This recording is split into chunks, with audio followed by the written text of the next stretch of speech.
What's up, everybody? Episode 29 here.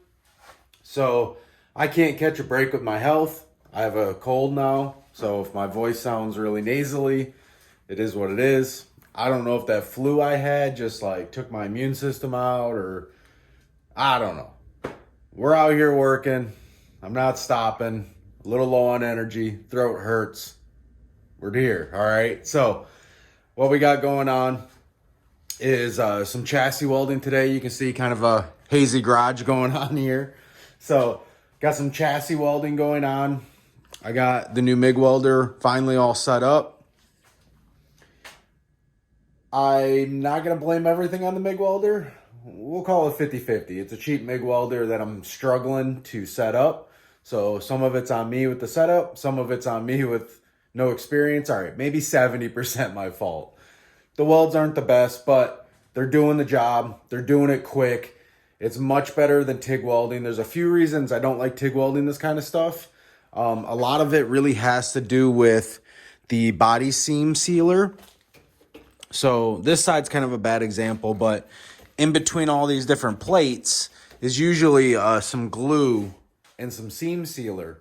So when you start welding, when you're welding where those two are glued together, even though I got all the glue from the outside, they're still in between the sheets.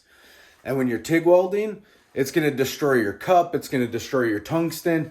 It really is just a pain in the butt, and it takes forever. It's super hard to do. I'm just not a fan of TIG welding that stuff. So I would rather MIG weld it, grind it down, and it'd be good enough. And plus, realistically, all I'm doing is just trying to strengthen it a bunch. I'm not trying to make it look perfect. I'm just trying to strengthen it a bunch. So unfortunately, it's just not pretty. I'm going to show you guys when shit looks messed up.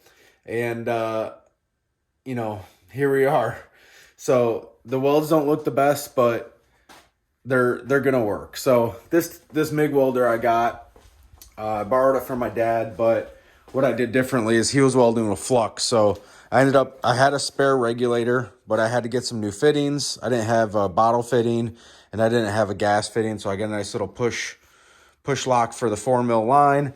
And then I got a new end for it, which is already beat up. Some 023 wire.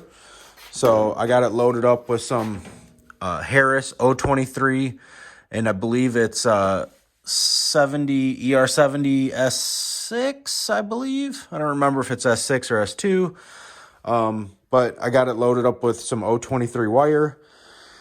Got new tip on it. It's only got 4 heat ranges, and then a speed dial. The speed dial works pretty good, but the heat ranges I feel like are all over the place. And then I got it wired into 220, and I honestly I'm wondering if that is making it harder for this thin stuff too. I wonder if going to like 110 would drop it and make those 4 heat settings a little bit lower and more even.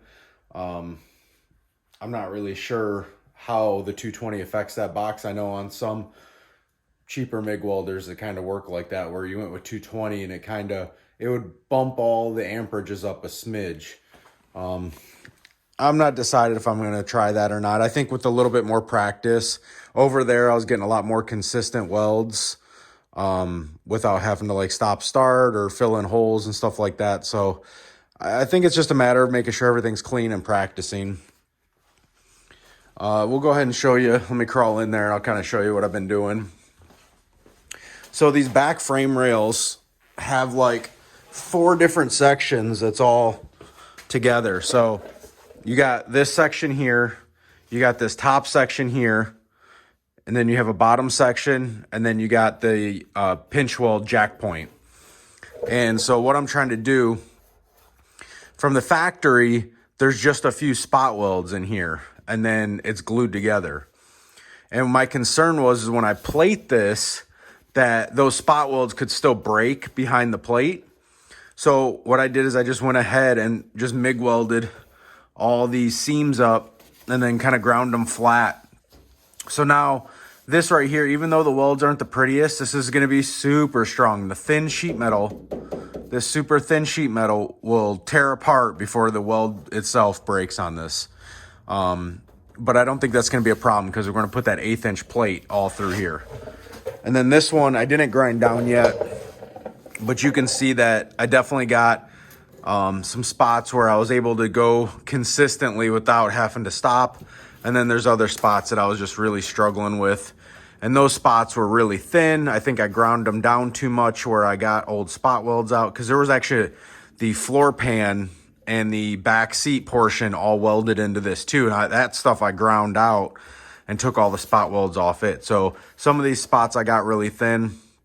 And unfortunately, I was just struggling. Like this right here was a spot weld that I accidentally ripped out. But I'm going to leave this like this. I'm okay with that being open, because, again, I'm putting an 1/8 inch plate through this whole section here. I'm welding it to the top, the bottom, the front, and the back, or the front and the back. So I won't have a problem with that. I'm really just looking to structurally make this as sound as possible, make it as strong as possible for just being thin sheet metal. So both those are welded up. And then I went ahead and got one of the plates cut out. I got one of the plates cut out so I could show you guys kind of what the plan was. So this is just some 1/8 inch, what was it, 1018 cold roll. All right, so what we got going on here is this right here. So this whole portion will be plated, and then, ooh, a headphone user's rip. That was probably loud. And then where my fingers are wiggling up here, there'll be a plate that runs along this whole top section. See if I can hold my foot for a second. So along this whole top section right here, there'll be a plate as well. Okay, so it'll be welded along the bottom. I don't know if I'll try and just roll this or add another plate along the bottom. I may just try and roll it. So just kind of beat it in with a hammer along the bottom and then weld up the seam on the bottom. So I'll actually cut a plate that fits this whole top section here. It'll sit like that. And then this will give us a good spot to mount the #1 bar to. And then if I have to do a secondary, so say I have to do a bar for the 4-link and then an actual #1 bar, hopefully this is long enough to where I can do both. I'm not really sure. I have to still figure that out. But that's going to be a good start for making this structural and getting the #1 bar or the 4-link bar set up for this car. So that's that. I got to cut out a second one. I got to cut out that upper metal strip, get it all tacked in place, probably clean up some more paint. And then I'm going to also weld up this seam. I started welding up this door seam here. So I think this would actually be better to TIG weld over here. But this one had a bunch of Bondo in it because of the way the guy replaced this side over here. Unfortunately, that was kind of a pain, but I got it ground down and welded the best I could. Over here, I'm going to probably just grind it flat and then try and just run the TIG over the top of it and then grind it and clean it back up. So I'm going to do that. And then I'm going to weld this seam here and here. This seam here and here. So then that's all welded. I'll weld the pinch weld going through the upper rocker on the front doors. And then eventually we'll dig into the firewall stuff over there and weld a bunch of that together too. So really my biggest concern is really just making sure that this rocker down here is structurally sound, because that's really where the chassis is going to be tied in. The chassis will be tied in up here, but I'm not worried about really any structural sheet metal going on up here. So none of this stuff will be welded. I may come through and just kind of spot weld a bunch of it or something with the MIG welder, but honestly, I may not touch it at all either. My biggest concerns is just down here being good sound structural material, because I'm still not 100% how I'm going to do the front end. You know, how much of that shock tower stuff I'm going to cut out, how much of this upper windshield area I'll cut out. I'm not totally sold on my exact plan yet for that stuff. Really, I just want to get the chassis going, get the seat going, get the cage going, get some bars up towards the front, and then I'll probably end up getting the Team Z K-member, lower K-member soon. And then that way I can get some control arms, knuckles, some shocks, and start thinking about where that stuff's going to sit and lie. Get my wheelbase dialed in. You know, I'll probably end up, I'm guessing like a stock Civic is like 103. And I know that I pushed the center of the rear back probably 2 inches compared to the stock Civic. So I'm guessing that I'm going to end up in 105 wheelbase, but I won't really know until I get that front K-member in place. I have to make sure that the Mustang K-member and steering rack clears the front of the K24. If I know it clears the front of the K24, then I really will know exactly where that wheelbase is going to set. I can push the front tires forward a smidge, but I don't want to, I can't push them back towards me at all. So they can go forward an inch or so if I need to, but not towards the rear. And I think that really kind of dials in what I got going on here. This guy I'm going to send off to have it hot tanked and shot peened, hopefully. I think this will fit in an engine block shot peening.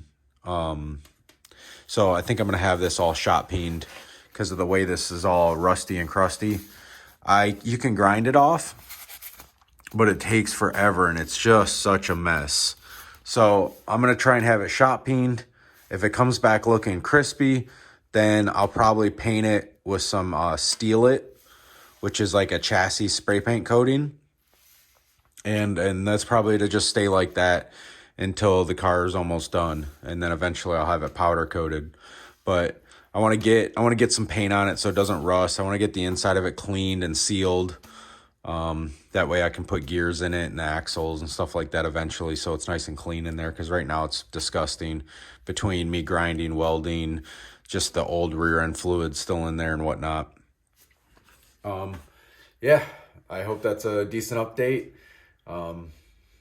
Probably not much teaching wise going on this update, but definitely just a good update to where we're at with the car.